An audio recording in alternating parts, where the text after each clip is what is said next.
Assalamualaikum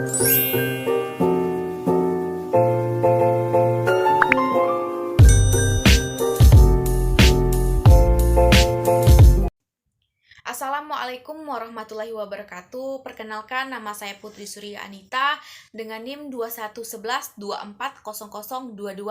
Saya dari Prodi PGMI kelas 2A. Saya ingin membuat video presentasi mengenai kurikulum pendidikan Islam untuk memenuhi tugas ujian akhir semester dari mata kuliah Ilmu Pendidikan Islam yang diampu oleh Ibu Dr. Basinun SAG MPD. Baiklah, teman-teman, langsung saja kita ke materinya, yaitu pengertian kurikulum pendidikan dan Islam. Baiklah, yang pertama adalah pengertian dari kurikulum.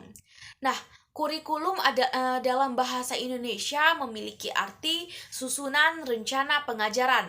Nah, adapun menurut para ahli, kurikulum ini berasal dari bahasa Latin, yaitu kurikulum, yang berarti bahan pengajaran, dan ada pula yang mengatakan berasal dari bahasa Prancis, yaitu kurir, yang berlari. Adapun pengertian kurikulum menurut para ahli, yang pertama menurut Omar Muhammad Al-Taumi Al-Syaibani. Nah, kurikulum menurut beliau ini adalah jalan terang yang dilalui oleh pendidik atau guru latih dengan orang-orang yang dididik dan dilatihnya untuk mengembangkan pengetahuan, keterampilan, dan sikap mereka. Nah, jika dilihat dari pendapat Omar Muhammad ini, teman-teman, beliau menyimpulkan bahwa kurikulum ini adalah sebagai alat untuk mendidik generasi muda dengan baik, membantu mereka untuk mengembangkan keinginan-keinginan, bakat, dan keterampilan yang beragam, serta mempersiapkan mereka untuk menjadi yang berguna di bumi ini. Nah, kurikulum menurut pandangan Omar ini cocok sekali diperuntukkan untuk menghadapi anak-anak di zaman sekarang, di mana anak zaman sekarang ini banyak sekali ingin melakukan berbagai hal dengan banyak dan canggihnya media di zaman sekarang, memberikan mereka kesempatan untuk mengasah bakat minat mereka yang terpendam selama ini, agar bisa menjadi orang yang berguna di muka bumi ini. Nah, pendapat kurikulum yang kedua yaitu menurut Crow and Crow. Beliau mengatakan bahwa kurikulum ini adalah rancangan pengajaran yang isinya sejumlah mata pelajaran yang disusun secara sistematik sebagai syarat untuk menyelesaikan suatu program pendidikan tertentu. Nah, dalam pendapat Crow and Crow ini, beliau mengatakan bahwa kurikulum menjadi sebuah syarat suatu program pendidikan tertentu yang disusun secara menyeluruh, di mana kurikulum digunakan untuk menunjukkan sejumlah mata pelajaran yang harus ditempuh oleh seorang peserta didik, teman-teman, dalam mencapai gelar suatu ijazah. Nah, pendapat kurikulum yang ketiga dari para ahli adalah menurut Abdurrahman Saleh Abdullah. Beliau mengatakan bahwa kurikulum ini adalah sejumlah mata pelajaran yang disiapkan berdasarkan rancangan yang sistematik dan koordinatif dalam rangka mencapai suatu tujuan pendidikan yang telah ditetapkan. Nah, kurikulum menurut pandangan beliau ini berpendapat kurikulum adalah beberapa pelajaran yang telah ditetapkan dalam suatu lembaga, di mana kurikulum tersebut disusun secara menyeluruh dan sistematik agar peserta didik mampu menyelesaikannya supaya ada tujuan dalam pendidikan. Nah, kurikulum ini banyak sekali, teman-teman, banyak sekali kita temui di lembaga pendidikan. Bahkan kurikulum ini seperti tidak asing lagi digunakan dalam beberapa lembaga pendidikan di Indonesia. Yang kedua yaitu pengertian pendidikan. Nah, saya mengambil pengertian pendidikan menurut UU Sisdiknas nomor 20 tahun 2003, yang dimana UU ini mengatakan bahwa pendidikan adalah usaha sadar dan terencana untuk mewujudkan suasana belajar dan proses pembelajaran agar peserta didik secara aktif secara aktif mengembangkan potensi dirinya untuk memiliki kekuatan spiritual keagamaan, pengendalian diri, kepribadian, kecerdasan, akhlak mulia, serta keterampilan yang diperuntukkan dirinya dan masyarakat. Nah, adapun pengertian pendidikan yang kedua, saya mengambil dari Ki Hajar Dewantara atau biasa disebut sebagai Bapak Pendidikan Nasional Indonesia. Nah, beliau menjelaskan bahwa pendidikan ini, teman-teman, adalah tuntutan di dalam hidup tumbuhnya anak-anak. Adapun maksudnya, pendidikan yaitu menuntun segala kekuatan kodrat yang ada pada anak-anak itu agar mereka sebagai manusia dan sebagai anggota dalam masyarakat dapatlah mencapai keselamatan dan kebahagiaan setinggi-tingginya. Nah, pendidikan adalah usaha sadar untuk menyiapkan peserta didik melalui kegiatan bimbingan, pengajaran, atau latihan bagi peranannya di masa yang akan datang. Nah, lanjut teman-teman kepada kita akan membahas mengenai pengertian Islam. Nah, Islam sendiri teman-teman adalah salah satu agama dari kelompok agama yang diterima oleh seorang nabi yang mengajarkan monoteisme. Seorang nabi yang mengajarkan monoteisme tanpa kompromi, iman terhadap wahyu, iman terhadap hari akhir dan tanggung jawab. Adapun Islam sendiri juga berasal dari kata as-salmu yang yang artinya damai, perdamaian atau perdamaian. Nah, agama yang damai, Islam sendiri adalah agama yang damai, teman-teman. Dan setiap muslim hendaknya menjaga perdamaian.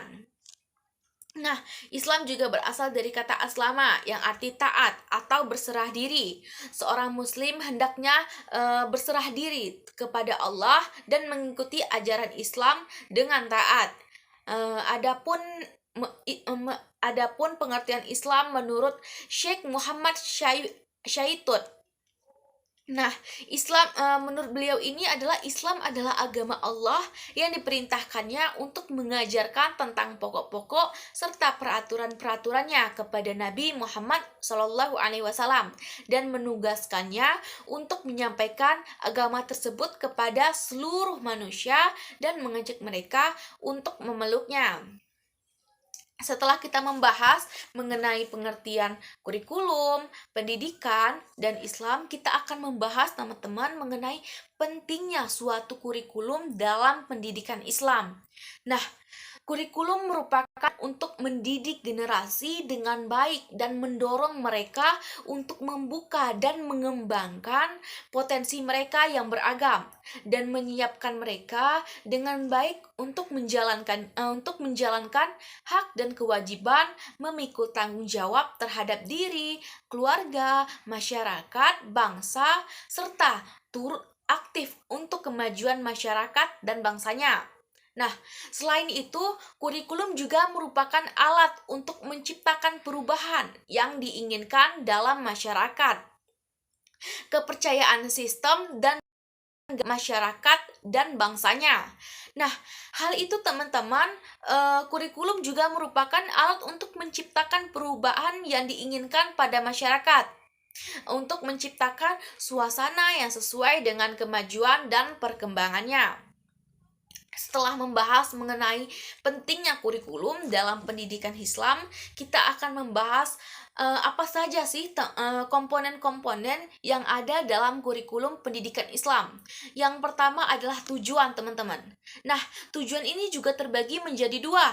Yang pertama, tujuan yang ingin dicapai sekolah secara keseluruhan, yang dimana dikenal dengan istilah tujuan institusional. Nah, tujuan ini menggambarkan dalam bentuk pengetahuan, keterampilan, dan sikap yang diharapkan dapat dimiliki oleh peserta didik setelah menyelesaikan seluruh program pendidikan di sekolah tersebut.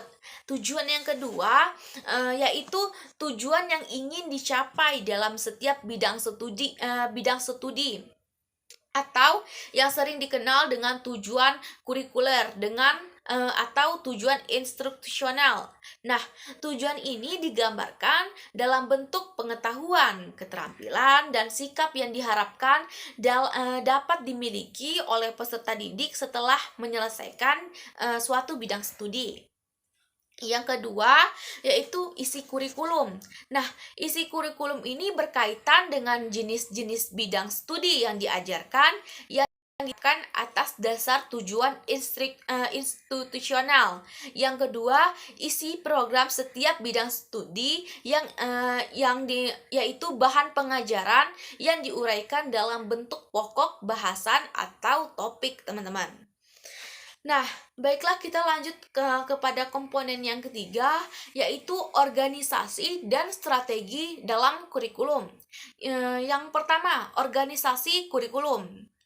Nah, organisasi kurikulum ini yaitu struktur atau susunan program suatu kurikulum mengenai apa saja yang disebut struktur horizontal, struktur vertikal. Nah, struktur horizontal terbagi lagi, teman-teman. Yang pertama berkaitan dengan mata-mata pelajaran secara terpisah. Yang kedua, kelompok-kelompok mata pelajaran yang disebut dengan bidang studi. Nah, yang ketiga, kesatuan program dalam pengenal mata pelajaran bidang studi. Nah, adapun struktur vertikal, teman-teman, berkenaan dengan sistem kelas, kenaikan kelas secara serempak setiap tahunnya. Yang kedua, sistem kelas perpindahan suatu tingkat program lainnya, atau kombinasi memadukan antara sistem kelas dan sistem tanpa kelas. Nah, yang ketiga, yang kedua ya teman, strategi pelaksanaan. Ternyata dalam komponen ini terdapat strategi pelaksanaannya, teman-teman. Nah, strategi ini tergambar dari cara yang ditempuh dengan pelaksanaannya pengajaran, cara dalam mengadakan penilaian, cara dalam melaksanakan bimbingan dan penyuluhan, serta mengatur kegiatan sekolah secara keseluruhan. Setelah membahas komponen, kita akan membahas mengenai dasar kurikulum pendidikan Islam. Dasar yang pertama yaitu dasar agama, teman-teman. Dasar ini terletak paling atas, di mana dasar ini hendaknya menjadi ruh dan target tertinggi dalam kurikulum dasar agama. Dalam kurikulum pendidikan Islam harus didasarkan pada Al-Quran dan As-Sunnah dan sumber-sumber yang bersifat furu'. Yang kedua, dasar falsafah, teman-teman. Nah, dasar ini memberikan pedoman bagi tujuan pendidikan Islam secara filosofis, sehingga tujuan, isi, dan organisasi kurikulum mengandung suatu kebenaran dan pandangan hidup dalam bentuk nilai-nilai yang diyakini sebagai suatu kebenaran, baik ditinjau dari ontologi, epistemologi, dan aksiologi. Dasar yang keempat yaitu dasar psikologis. Nah, dasar ini memberikan landasan dalam perumusan kurikulum yang sejalan dengan ciri-ciri perkembangan psikis peserta didik. Nah, sesuai dengan tahap kematangan dan bekalnya mempertahankan kecakapan pemikiran dari perbedaan perorangan antara satu peserta dengan peserta didik yang lainnya. Dasar yang terakhir yaitu dasar sosial, teman-teman. Nah, dasar ini memberikan gambaran bagi kurikulum pendidikan Islam yang tercermin pada dasar sosial yang mengandung ciri-ciri masyarakat Islam dari kebudayaan dalam masyarakat. Nah, segi pengetahuan, nilai-nilai dan adat kebiasaan, seni, dan sebagainya. Baik, teman-teman, kita memasuki kepada prinsip kurikulum pendidikan Islam. Nah, tak hanya memperhatikan sebuah dasar, teman-teman, dalam kurikulum pendidikan Islam juga harus memperhatikan prinsip-prinsip yang ada dalam kurikulum pendidikan Islam. Nah, pada pembahasan Syaibani ini, beliau mengutarakan beberapa prinsip-prinsip yang harus ada dalam sebuah kurikulum pendidikan Islam. yang harus menjadi acuan kurikulum dalam pendidikan Islam tersebut seperti yang pertama, berorientasi pada Islam termasuk ajaran dan nilai-nilainya. Untuk itu kurikulum yang dirumuskan baik yang berkaitan dengan falsafah, tujuan, kandungan metode mengajar maupun cara-cara perlakuan dan hubungan-hubungan pendidikan harus berdasarkan pada agama dan akhlak Islam. Prinsip yang kedua ini yaitu prinsip penyeluruh atau universal, yaitu muatan kurikulum hendaknya berlaku secara menyeluruh tanpa terbatasi oleh sekar wilayah. Yang ketiga, prinsip keseimbangan, yaitu muatan kurikulum bendanya memuat ilmu dan aktivitas belajar secara berkesinambungan pada jenjang pendidikan yang telah ditawarkan. Nah, teman-teman, itu adalah upaya tersebut dapat dilakukan untuk mengatasi agar peserta didik tidak mengulang yang akan membuat peserta didik bingung, teman-teman. Nah, prinsip yang keempat yaitu prinsip interaksi atau kebutuhan peserta didik dan masyarakat. Yang kelima, prinsip pemeliharaan perbedaan individual antar peserta didik, baik perbedaan dari segi bakat,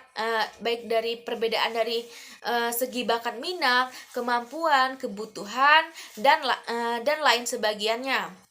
Yang keenam, prinsip perkembangan dan perubahan sesuai dengan tuntunan yang ada dengan tidak menggunakan nilai-nilai absolut atau ilahiyah.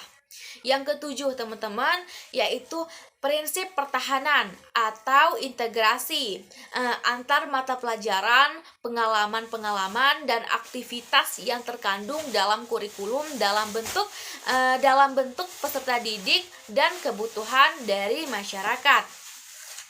Nah, itulah teman-teman presentasi makalah dari kelompok saya mengenai kurikulum pendidikan Islam.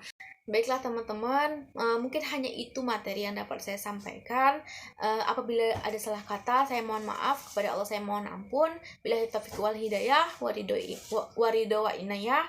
Assalamualaikum warahmatullahi wabarakatuh.